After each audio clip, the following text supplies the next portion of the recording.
When the message arrived, the world did not end in fire or panic. It ended in silence. For 7 seconds, every screen on Earth flickered white, every satellite stuttered, every radio frequency hummed with a tone too precise to be natural. Then the signal resolved into a voice that had never evolved in any atmosphere of Earth. It spoke not in words but in structure, mathematical command wrapped in light. Translation systems converted it before the last syllable fell. Submit your species. Surrender your world. Compliance guarantees survival. The source was triangulated beyond the Kuiper belt. Origin indeterminate. The message carried the timestamp of a civilization that measured time in star orbits, not seconds. And when the analysts aligned the data, they realized it wasn't directed only at Earth. It was broadcast across the spiral arm, a galactic proclamation of dominance, routine, impersonal, absolute. On that day, humanity learned it had been noticed. Not admired. Not welcomed. Catalogued. Governments tried to calm their citizens. Scientists dissected the waveforms and found encryption older than human civilization itself. The United Nations Security Assembly convened in emergency. The minutes of that meeting were never released. Outside, the planet went eerily still. Markets closed. Wars paused. For the first time since language was born, the entire species shared a single moment of pure, speechless comprehension. The arrogance of the message was not what frightened them. It was the confidence. Whoever sent it had done this before. The tone carried the weight of 1,000 conquered worlds. It was not a threat, it was an administrative notification. For 3 days, astronomers tracked the after signal, a relay chain hopping through artificial satellites in deep space, each hundreds of light years apart. That meant an empire, not metaphorical, but physical. A civilization spanning enough distance that light itself was slow to them. They called it the Galactic Empire because no other word fit. The empire had found Earth. In Beijing, a linguist whispered that the syntax resembled taxation decrees. In Washington, an AI parsed the metadata and discovered subchannels labeled compliance quota. In Geneva, diplomats drafted messages of peace. But while the politicians wrote, the militaries listened and understood. This was not negotiation. It was Harvest Protocol. Humanity's first reply never reached the public. It was encoded through every communication relay, a request for clarification. The Empire's second transmission erased all doubt. It displayed hololithic images of alien fleets orbiting dead worlds, surfaces glassed to silence. And at the end of the broadcast, a simple line translated from the Empire's trade language: resistance invalidates mercy. After that, Earth's skies stayed dark with thought. Beneath that silence, movement began. Networks shifted from open to closed. Global servers isolated themselves. Power grids rerouted through manual control. In bunkers once built for nuclear winters, forgotten engineers returned to their consoles. Humanity, the species that argued over everything, stopped arguing. They did not meet to surrender. They met to calculate. In underground archives, old war doctrines were dusted off, not for weapons, but for principles. Human wars were never won by scale. They were won by irregularity, by unpredictability, by that peculiar cruelty of imagination that no algorithm could anticipate. An unspoken realization passed through every strategist and scientist. The Empire had the numbers. Humanity had the motive. The planet's data grids began to hum in secret frequencies. Civilian satellites were repurposed. Observatories turned outward not for discovery but for targeting solutions. The process did not look like war preparation. It looked like math homework. For every known empire pattern, humans created counterpatterns. They mapped the hyperwave structure, studied energy signatures, and found an imperfection, a resonance lag in the transmission nodes. It was microscopic, temporal, but exploitable. To anyone else, meaningless. To humans, An invitation. Meanwhile, the Empire dispatched its envoys. 15 silver vessels appeared beyond lunar orbit, perfectly symmetrical, radiating diplomatic clearance codes. Their arrival split the dark like surgical instruments. They did not request permission. They simply descended. Cameras caught their entry streaks across the Pacific. The ships hovered above ocean waters, emitting containment fields that flattened waves. From them emerged beings that looked designed, not born, bodies of metallic tissue, eyes reflecting spectrums beyond human sight. They spoke through vibration and gesture. Every government agreed to one rule: no hostility during first contact. The envoys landed on neutral ground. They offered documents, if digital threats can be called that, enumerating Earth's new place in the hierarchy. Resource quotas, genetic sampling schedules, population management forecasts. They spoke of peace through inclusion. Humanity listened. Politely, quietly, and when the envoys demanded immediate compliance, Earth asked for time. The Empire granted 7 days. 7 rotations of a small, irrelevant planet before its integration. The diplomats returned to orbit, confident the procedure was routine. On the surface, the world appeared calm. But beneath every continent, power grids pulsed like veins in a clenched fist. The 7 days were not spent debating. They were spent building. Project Arcos was born, not in one lab, but in thousands at once, each a fragment of a single intelligence. Quantum engineers linked facilities through entangled cores. Machine learning systems cross-fed weapon data into predictive combat simulators. Linguists designed code phrases invisible to foreign AI parsing. Economists redirected entire currencies into the black budgets without a trace. The world had never been so unified, not out of love, but out of math. Survival had become an equation, and humanity intended to solve it. By the 4th day, Earth's orbit grew crowded with silent constructs, objects dismissed as debris by the envoy sensors. They were not debris. Each fragment contained guidance systems buried under layers of thermal camouflage. On the 5th day, the ocean stirred. Nuclear submarines, long decommissioned, reactivated with new orders. Satellites adjusted orbits in synchronized precision. An invisible lattice of readiness encircled the planet. The envoys transmitted reminders of the deadline. Earth did not reply. Inside data vaults, human AI clusters reached consensus. The Empire's communication pattern could be hijacked for exactly 0.13 seconds during transmission relay realignment. It was enough to insert a command, a loop that would echo through their network like a seed of corruption. The code name for the exploit was simple: response. The galaxy did not sleep after the silence around Earth. Across the mapped arms of the Empire, observatories reported signal corruption, diplomats failed to return reports, and trade relays repeated the same error code: origin, Sol 3. To most citizens of the Empire, it was a statistical anomaly.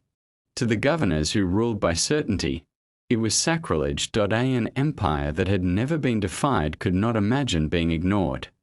They sent archivists, historians, analysts. They combed through 10,000 years of conquests and found nothing that resembled Earth's reply. Every world had surrendered or died. None had simply vanished. The envoys and then gone quiet. The event earned a classification of its own: human deviation. For weeks, the imperial data streams filled with speculation. Some theorized a cosmic accident, others a native disease.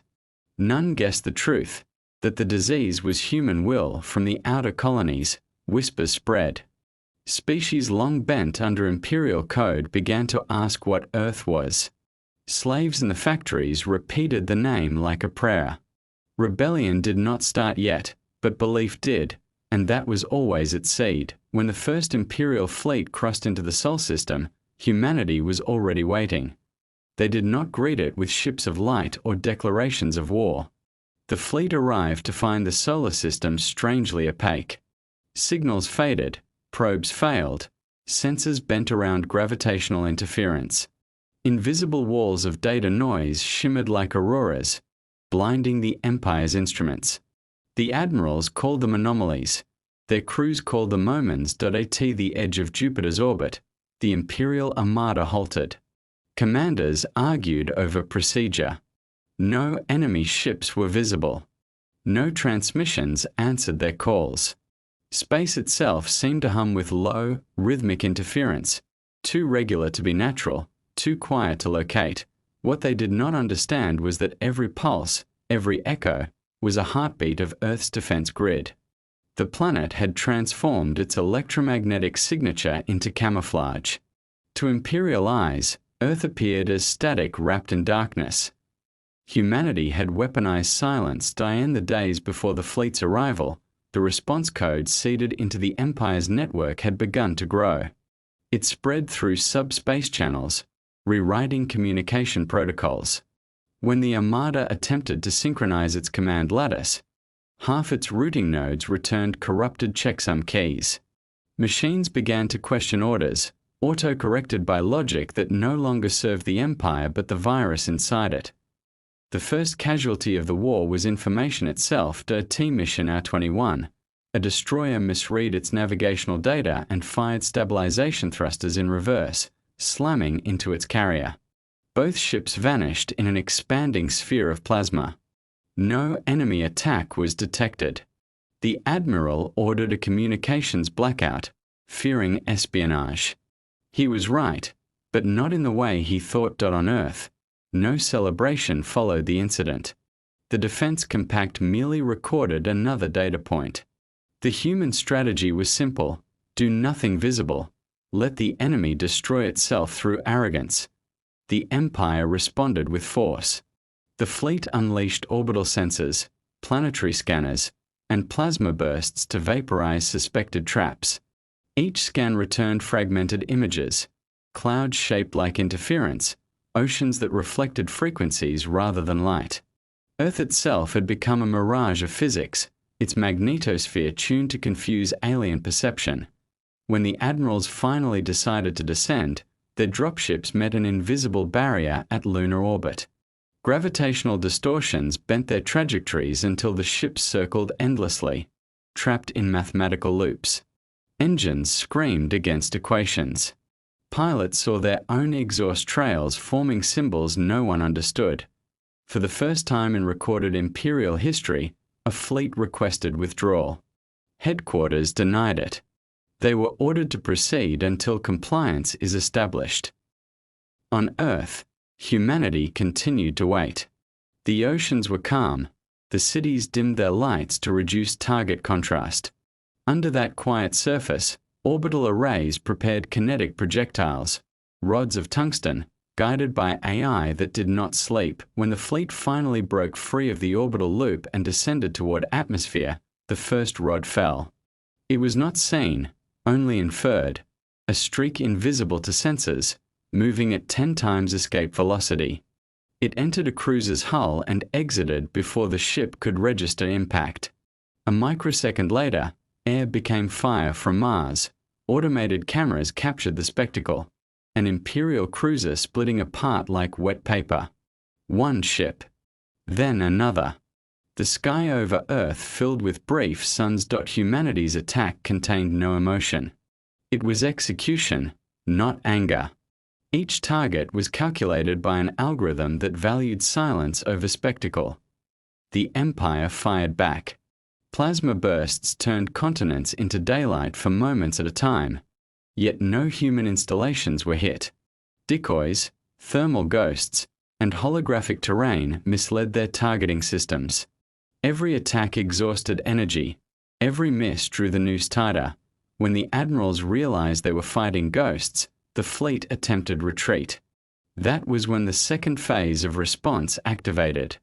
The Empire's own communication lattice betrayed them. Orders rerouted into loops of nonsense. Targeting arrays returned human laughter instead of coordinates. Engines refused ignition. Some ships detonated their cores to avoid capture. Others drifted powerless, broadcasting distress signals that dissolved into static, from the moon's far side, human drones emerged, not to gloat, but to harvest. They collected wreckage, recorded everything, and left no survivors to die in the Empire's central data net. The first rumors arrived hours later. Entire task force gone. No explanation. The official bulletin called it stellar accident. Unofficial channels said otherwise. Someone whispered. The humans answered. Throughout the spiral arm, lesser species began to dream of rebellion. They studied the pattern of signal interference spreading through imperial space and noticed it matched the rhythm of human transmissions. It was not a language, but a cadence, steady, deliberate, impossible to erase. Everywhere it reached, imperial systems malfunctioned. Factories halted. Archives inverted. Star maps displayed Sol as a blank coordinate, an error that could not be corrected. The Empire responded with paranoia. Governors executed technicians. Scientists swore the corruption was a myth. But when the Emperor's personal fleet experienced the same failures, denial became fear. Investigations traced the anomaly to the same origin. The missing envoys, their ships still drifting around a small blue planet, transmitting nothing. Some suggested destroying the system outright. Others warned that doing so might amplify the contagion. The Empire hesitated. That hesitation cost them 2 more sectors. The response code jumped through their own hyperspace relays, embedding itself into navigation programs. Ships translated to wrong coordinates, emerging inside suns, black holes, each other. The death toll rose in silence. Humanity did not need to invade. The Empire was tearing itself apart, but victory was never the goal. The goal was deterrence, make the lesson eternal. Within weeks, what had been a contained scandal turned into galactic legend. Traders whispered that the humans had learned to weaponize thought itself. Religious sects declared the event divine punishment. Every myth agreed on one point.